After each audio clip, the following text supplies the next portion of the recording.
Já passou lá, eu também não peguei. Meu cunhado lá também é crente velho, mas o meu cunhado tem mais de 90 anos de crente.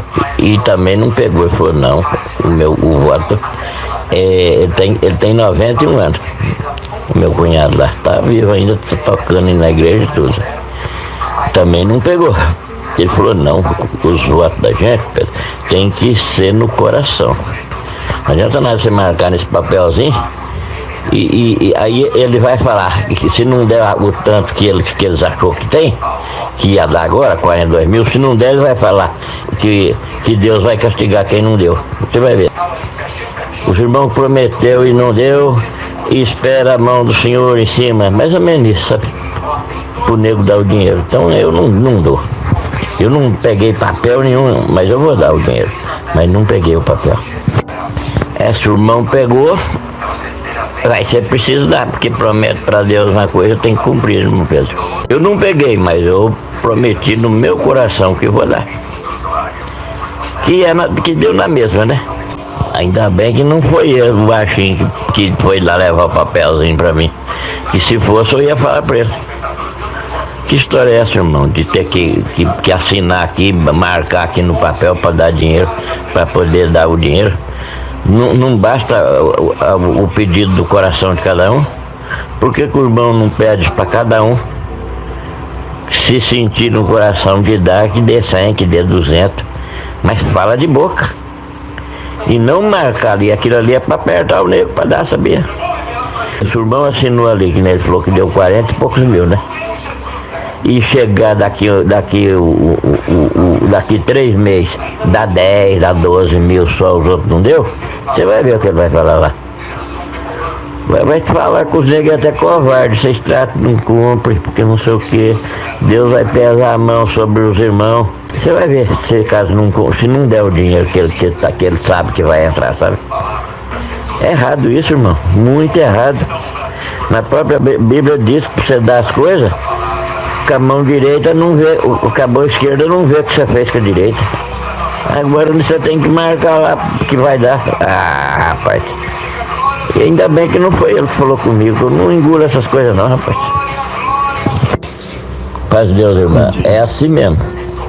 Você viu esse papelzinho que você assina ali, você não põe o nome, você só marca lá o que você vai dar.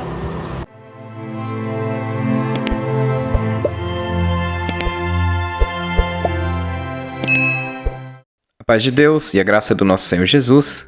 Irmãos, sobre a coleta de intenção, eu quero fazer um vídeo aqui para comentar com vocês. Tem um áudio que me enviaram de um irmão que fala sobre a coleta de intenção ali na região de Campinas. Esse áudio está falando sobre a questão de ter que pegar um papel e assumir ali a sua participação na coleta de intenção e colocar ali um valor estipulado para você dar em 3 parcelas, né? Tá ali 3 vezes de um valor X que você coloca ali e você vai, né, pagar nesse mês e no outro mês e no terceiro mês esse mesmo valor que você colocou, ou seja, se você pôr R$2, 3 vezes de R$2, né? Ou seja, se é 50, se é 100, 3 de 100, e você assume esse compromisso ali de...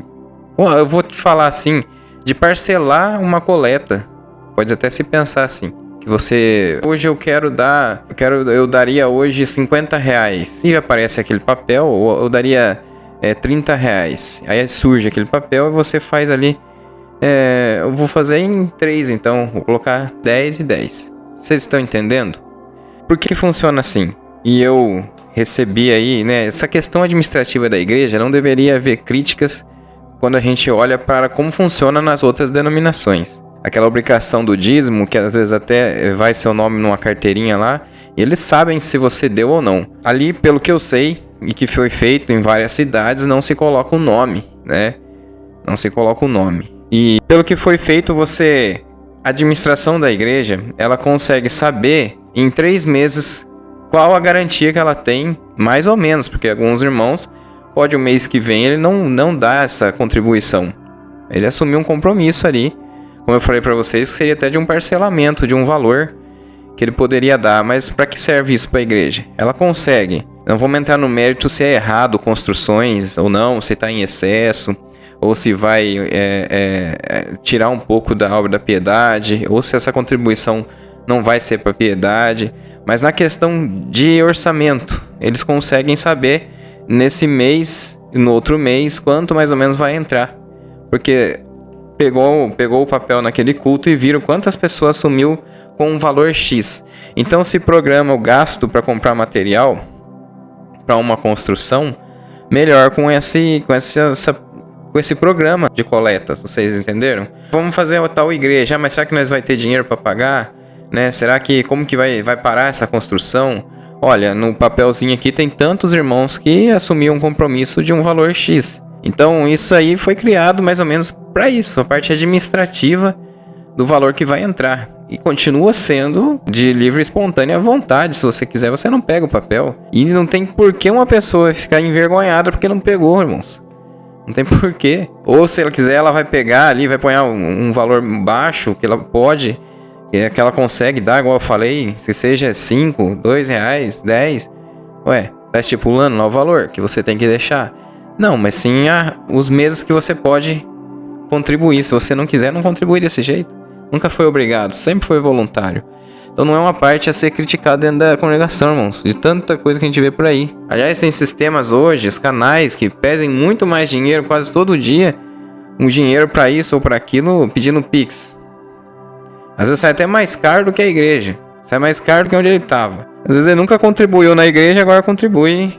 Seja numa outra igreja, com um dízimo, seja num canal de YouTube, ele contribui e ajuda. Esse é o problema dele. Se o canal também pediu, é problema deles lá. Aqui, é sempre esse canal aqui, a gente sabe como funcionam as coisas, sabe da necessidade. Eu mesmo até hoje não consigo ter um notebook, né, pra fazer os vídeos aqui.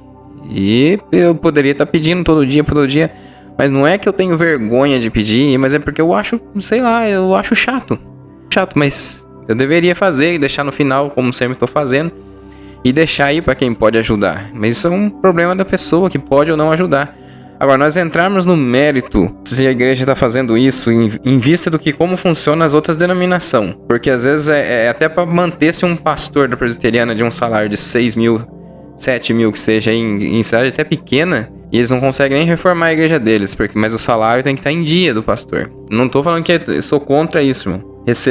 Tem igrejas que recebem até menos, igreja da Assembleia de Deus até menos. Às vezes eles pagam o aluguel do pastor, mas ele é dedicado 24 horas por dia à igreja. São pessoas que não são aposentadas, igual um irmão da congregação que é aposentado, que tem empresa, ele se mantém, e só que tem a dedicação ainda 24 horas. Eu testemunhava o meu vizinho pastor da igreja assim, 24 horas, atendendo até de madrugada.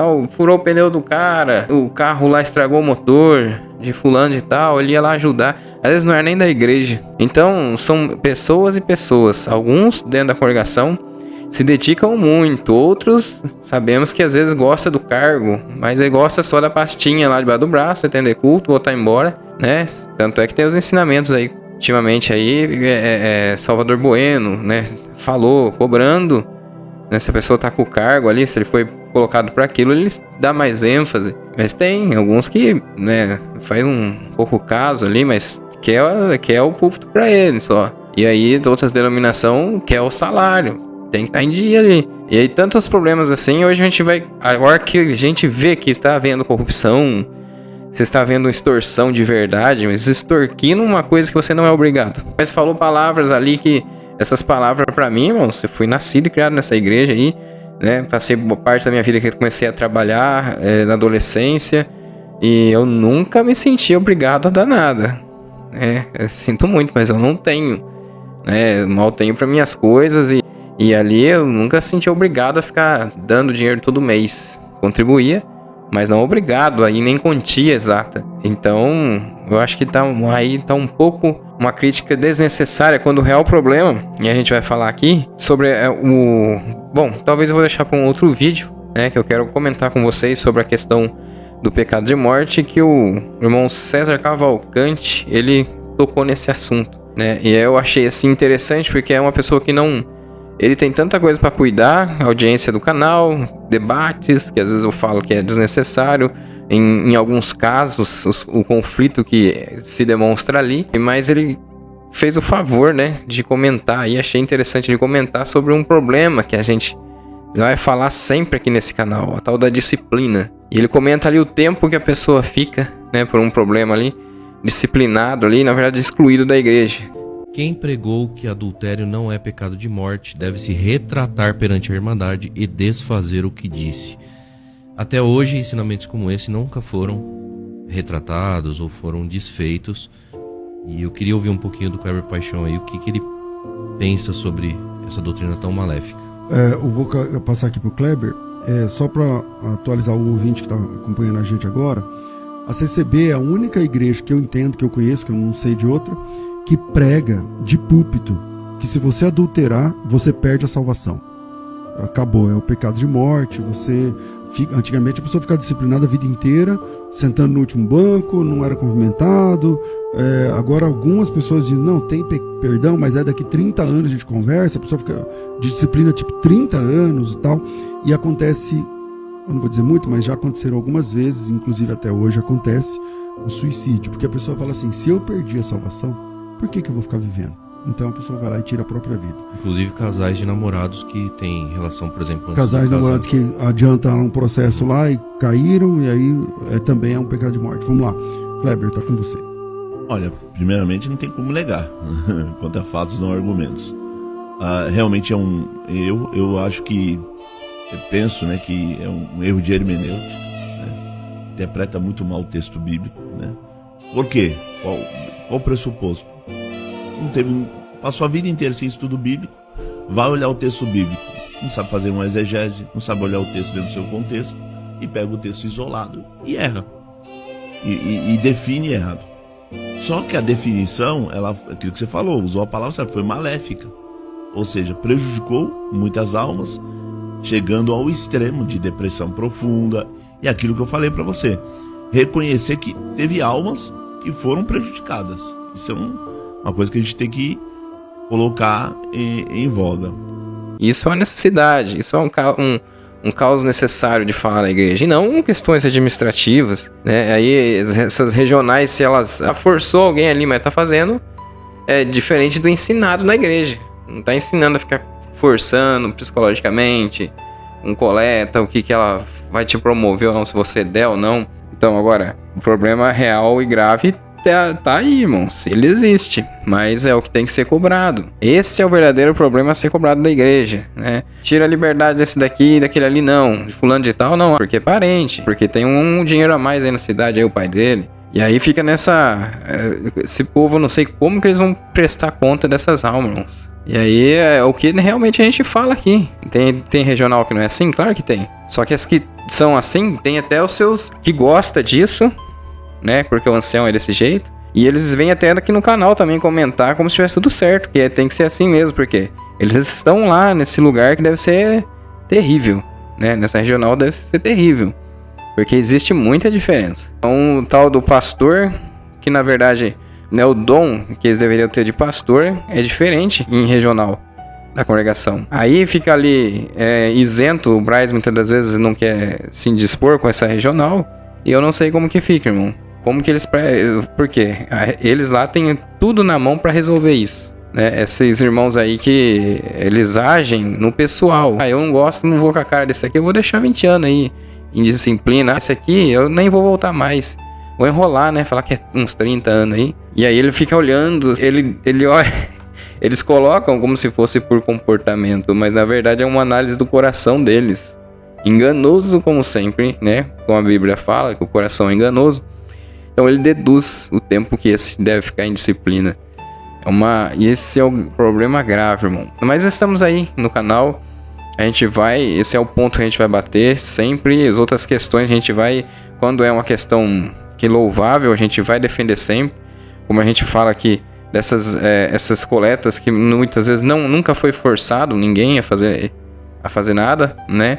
E, entretanto, a obra da piedade tem como melhorar as questões de como eles veem que se deve ajudar e melhorar mais, né? Para abranger mais esse amor que tem que ser exemplo. para o mundo, tem que ser dar frutos, né? Deus abençoe grandemente a todos, irmãos. Paz e graça verdadeira no coração de todos e até o próximo vídeo.